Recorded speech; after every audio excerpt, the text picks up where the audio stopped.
Hi ನಮಸ್ಕಾರ ಎಲ್ರಿಗೂ. 10 ಗಂಟೆ 37 ನಿಮಿಷ ಆಗಿದೆ. ತಂಗಿ ಮನೆಗೆ ಹೋಗ್ಬಿಟ್ಟು ರಿಟರ್ನ್ ಮನೆಗೆ ಹೋಗ್ತಾ ಇದ್ದೆ.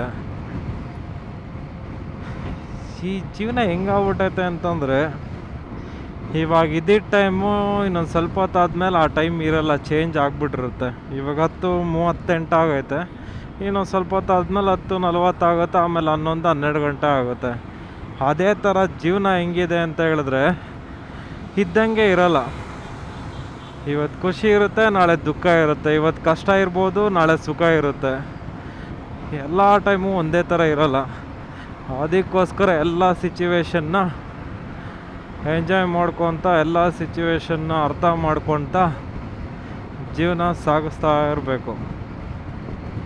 ಯಾವುದೋ ಒಂದು ಆಗಿದೆ ಅಂತ ಹೇಳ್ಬಿಟ್ಟು ಅದನ್ನೇ ಯೋಚನೆ ಮಾಡ್ಕೊತಾ ಇದ್ದರೆ ಮುಂದೆ ಬರೋ ಒಳ್ಳೆ ದಿನಗಳು, ಒಳ್ಳೆ ಟೈಮ್ನ ಕೂಡ ಹಾಳು ಮಾಡ್ಕೊಂಬಿಡ್ತೀವಿ.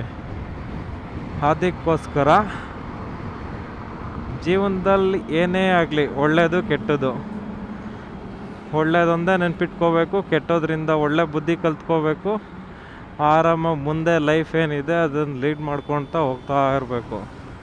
ಯಾವಾಗಲೂ ಏನೋ ಆಯಿತು ಅಂತೇಳ್ಬಿಟ್ಟು ಅದ್ರ ಬಗ್ಗೆನೇ ಯೋಚನೆ ಮಾಡ್ಕೊಳ್ತಾ, ಅದ್ರ ಬಗ್ಗೆನೇ ಚಿಂತೆ ಮಾಡ್ಕೊಳ್ತಾ ಇದ್ದರೆ ಆಗಲ್ಲ.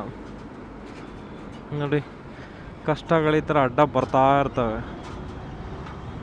ಇಗ್ನೋರ್ ಮಾಡ್ಕೊಂಡು ನಮ್ಮ ಪಾಡಿಗೆ ನಾವು ಹೋಗ್ತಾ ಇರ್ಬೇಕು ಮುಂದೆ.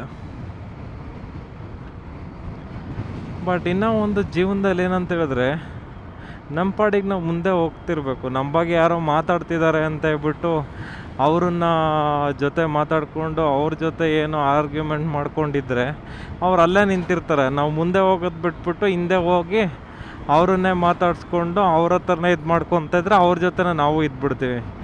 ಅದಕ್ಕೋಸ್ಕರ ಯಾವತ್ತೂ ಕಾಲು ಎಳೆಯೋರು ಹಿಂದೆನೇ ಇರ್ತಾರೆ, ನಾವು ಮುಂದೆ ಹೋಗ್ತಾ ಇರಬೇಕು. ಅವರೇನೋ ಮಾತಾಡ್ತಾರೆ, ಅವರೇನೋ ಹೇಳ್ತಾರೆ ಅಂದ್ಬಿಟ್ಟು ಅವ್ರ ಹತ್ರ ಮಾತಾಡ್ಕೊಂಡು ಹಿಂದೆ ಇದ್ದರೆ ಅವರು ಮುಂದೆ ಬರಲ್ಲ, ನಾವು ಮುಂದೆ ಬರಲ್ಲ. ಅದಕ್ಕೆ ಎಲ್ಲ ಇಗ್ನೋರ್ ಮಾಡಿ ಜೀವನದಲ್ಲಿ ಒಳ್ಳೆಯದನ್ನು ತೊಗೊಂಡು ಕೆಟ್ಟದ್ದನ್ನು ಬಿಟ್ಬಿಟ್ಟು, 1000 ಜನ 1000 ಹೇಳ್ತಾರೆ, ಅದರಲ್ಲಿ ಒಳ್ಳೆ ಮಾತುಗಳು ಯಾವುದಿದೆ ಅದನ್ನು ಮಾತ್ರ ತಗೊಬೇಕು. ಮಿಕ್ಕಿದ್ದನ್ನು ಇಗ್ನೋರ್ ಮಾಡಿಬಿಟ್ಟು ಆರಾಮಾಗಿ ಲೈಫ್ ಲೀಡ್ ಮಾಡಬೇಕು. ಬಟ್ ಇನ್ನೂ ಒಂದು ಏನಂತ ಹೇಳಿದ್ರೆ, ಈ ಕೆಲಸ ಮಾಡ್ತಿರ್ತಾರಲ್ಲ, ಒಂದು ಕಡೆ ಸ್ಟಿಕ್ ಆನ್ ಹಾಕ್ಬಿಟ್ಟಿರ್ತಾರೆ. ಇಲ್ಲಿ ಒಳ್ಳೆ ಓನರ್ ಇದ್ದಾರೆ, ಒಳ್ಳೆ ಸ್ಯಾಲ್ರಿ ಕೊಡ್ತಿದ್ದಾರೆ, ಆರಾಮಾಗಿ ಮಾಡ್ಕೊಂಡಿರ್ಬೋದು, ಇದು ಮಾಡ್ಬೋದು ಅಂತ ಹೇಳ್ಬಿಟ್ಟು.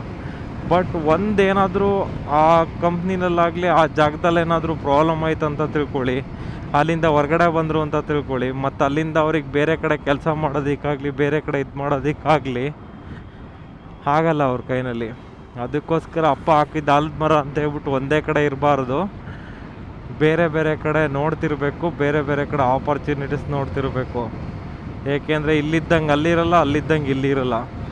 ಜನಗಳೆಲ್ಲ ಕಡೆ ಒಂದೇ ಥರ ಇರಲ್ಲ, ಆಯಿತಾ? ನಾವು ಯಾವಾಗ ಹೆಚ್ಚು ಜನಗಳ ಜೊತೆ ಸೇರ್ತೀವಿ, ಹೆಚ್ಚು ಜನ ಜೊತೆ ವ್ಯವಹಾರ ಮಾಡ್ತೀವಿ, ಹೆಚ್ಚು ಜನ ಜೊತೆ ಮಾತಾಡ್ತೀವೋ ಆವಾಗಲೇ ಹೊರಗಡೆ ಇರೋ ಪ್ರಪಂಚ ಏನಂತ ಗೊತ್ತಾಗೋದು. ಬರೀ ನಮ್ಮ ಹತ್ರ 4 ಜನ ಇದ್ದಾರೆ ಅಂದ್ಬಿಟ್ಟು 4 ಜನ ಜೊತೆನಲ್ಲಿ ಮಾತಾಡ್ಕೊತ ಅವ್ರ ಜೊತೆ ಇದ್ಬಿಟ್ರೆ ಅಲ್ಲೇ ಇರ್ತೀವಿ. ಬಟ್ ಇನ್ನೂ ಒಂದು, ಯಾವುದಾನ ಒಂದೇ ಫೀಲ್ಡ್ನಲ್ಲಿ ಕೆಲಸ ಮಾಡ್ತಿದ್ದೀವಿ ಅಂದರೆ ಅದೇ ಫೀಲ್ಡ್ನಲ್ಲಿ ಇರಬಾರ್ದು. ಸ್ವಲ್ಪ ಹೊರಗಡೆ ಬರಬೇಕು, ಹೊರಗಡೆ ಪ್ರಪಂಚ ಹೆಂಗಿದೆ ಅಂತ ಅದನ್ನು ಕೂಡ ನೋಡಬೇಕು. ನನಗೊಂದೇ ಕೆಲಸ ಗೊತ್ತು ಅಂತಂದರೆ ಅದೊಂದೇ ಕೆಲಸ ಮಾಡಿದ್ರೆ ಆಗಲ್ಲ ಜೀವನ. ಅದು ಬಿಟ್ಟು ಬೇರೆ ಕೆಲಸ ಏನಿದೆ ಅದು ಕೂಡ ನೋಡ್ಕೊತಿರ್ಬೇಕು. ಈ ಮನೆ ಕೆಲಸ ಆಗಲಿ, ಊರಿನಲ್ಲಿ ಏನಾದರೂ ಇದ್ರಾಗಲಿ, ಚಿಕ್ಕಪುಟ್ಟದಿದೆಲ್ಲ. ಈ ನಾನು ನೋಡಿದ ಮಟ್ಟಿಗೆ ತುಂಬ ಜನ ನೋಡಿದ್ದೀನಿ, MBA ಮಾಡಿದ್ದೀನಿ, ಅದಾದಮೇಲೆ ಇಂಜಿನಿಯರಿಂಗ್ ಮಾಡಿದ್ದೀನಿ ಅಂತಾರೆ. ಅವ್ರಿಗೆ ನಾರ್ಮಲ್ ಜೀವನ ಮಾಡೋದಕ್ಕೆ ಏನು ಬೇಕು ಅದೇ ಇರಲ್ಲ. ಅವರಿಗೆ ಜನರಲ್ ನಾಲೆಜೇ ಇರಲ್ಲ. ಪ್ರತಿಯೊಂದು ವಿಷಯಕ್ಕೆ ಏನನ್ನ ಕೇಳಿದ್ರೆ ಶಾಕ್ ಆಗ್ತಿರ್ತಾರೆ. ಯಾರ ಹತ್ರ ಹೆಂಗಿರಬೇಕು, ಹೆಂಗೆ ಮಾತಾಡಬೇಕು, ಓದಬೇಕು, ಇಲ್ಲ ಅಂತ ಇಲ್ಲ. ಬಟ್ ಜನರಲ್ ನಾಲೆಜ್ ಕೂಡ ಇರಬೇಕು, ಯಾವ ಥರ ಇರಬೇಕು, ಏನಿಲ್ಲ, ಎಲ್ಲದ್ರ ಬಗ್ಗೆ ತಿಳ್ಕೊಬೇಕು. ಸ್ವಲ್ಪ ಜನ ಏನು ಮಾಡ್ತಾರೆ ಅಂದರೆ ಗಾಡಿಗಳು ತೊಗೊಳ್ತಾರೆ, ಬಟ್ ಗಾಡಿಗಳ ಬಗ್ಗೆ ನಾಲೆಜ್ ಇರಲ್ಲ. ಸರ್, ನಿಮ್ಮ ಗಾಡಿಗೆ ಬ್ರೇಕ್ ಶೂ ಹೋಗಿದೆ, ಚೇಂಜ್ ಮಾಡಬೇಕಂತಾರೆ. ಹೌದಾ, ಏನಕ್ಕೆ ಚೇಂಜ್ ಮಾಡಬೇಕು, ಅದೇನಕ್ಕೆ ಹೋಗುತ್ತೆ ಅಂತ ಕೇಳ್ತಾರೆ. ಬಟ್ ಒಂದು ಟೈಮ್ ಗಾಡಿ ತೊಗೊಂಡ್ರೆ ಆ ಗಾಡಿ ಬಗ್ಗೆ ಎಲ್ಲ ಕಂಪ್ಲೀಟ್ ಡೀಟೇಲ್ಸ್ ಗೊತ್ತಿರಬೇಕು ಅವರಿಗೆ. ಏನಾಗ್ತಿದೆ ಪ್ರಾಬ್ಲಮ್ಮು, ಏನಿಲ್ಲ. ಅಕಸ್ಮಾತ್ ನಾನೇ ಹೇಳ್ತೀನಿ ಇಂಜಿನ್ ಮಾಡ್ಬೇಕು ಸರ್, ಇದ್ರದ್ದು ವರ್ಕ್ ಮಾಡ್ಬೇಕು, ಚೇಂಜ್ ಮಾಡ್ಕೋಬೇಕು ಇಂಜಿನೆಲ್ಲ ಅಂತ ಹೇಳ್ಬಿಟ್ಟು, ಏನಕ್ಕೆ, ಏನಾಗಿದೆ, ಏನಕ್ಕೋಸ್ಕರ ಮಾಡಬೇಕಂತ ಕ್ವಶನ್ ಮಾಡಬೇಕು. ಅವೆಲ್ಲ ನೋಡ್ಬಿಟ್ಟು ಇದು ಮಾಡ್ಕೋಬೇಕು. ಇವಾಗ ಹೆಂಗಾಗಿದೆ ಅಂತಂದರೆ ಅದ್ರ ಬಗ್ಗೆ ನಾಲೆಜೇ ಇಲ್ಲ. ಮತ್ತು ಮೊಬೈಲ್ಗಳು ತೊಗೊಳ್ತಾರೆ, 1,00,000, 1,00,000, 2,00,000ದು. ಅದರಲ್ಲಿ ಯೂಸ್ ಮಾಡೋದೇ ಹಾಯ್ ಎಲ್ಲ ವಾಟ್ಸಪ್ಪು, ಟ್ವಿಟರು, ಇದು ಇನ್ಸ್ಟಾಗ್ರಾಮ್ ಅಷ್ಟೇ. ಒಂದು 4 ವೀಡಿಯೋ ಮಾಡೋದಕ್ಕೆ ಅದಕ್ಕೆ 2-2 ಲಕ್ಷ ರೂಪಾಯಿ ಮೊಬೈಲ್ಗಳು.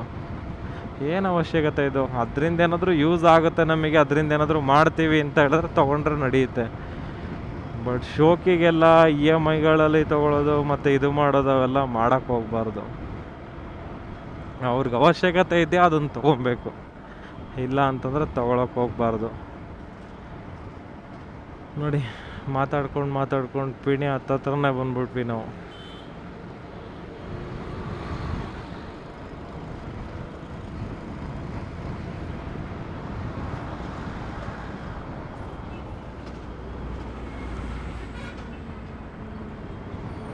ಹೈಕಿಯಾ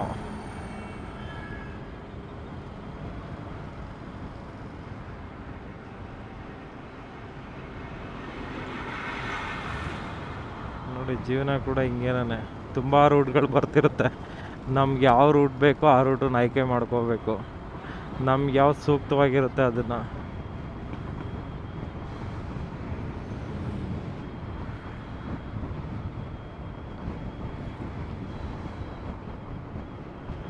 ಓಕೆ, ಲಾಸ್ಟಲ್ಲಿ ನಾನು ಹೇಳೋದೇನಂತ ಹೇಳಿದ್ರೆ, ಜೀವನದಲ್ಲಿ ಏನೇ ಬರಲಿ, ಏನೇ ಕಷ್ಟ ಬರಲಿ, ನೋಡೋಣ, ಇವಾಗಿದ್ದಂಗೆ ನಾಳೆ ಇರಲ್ಲ.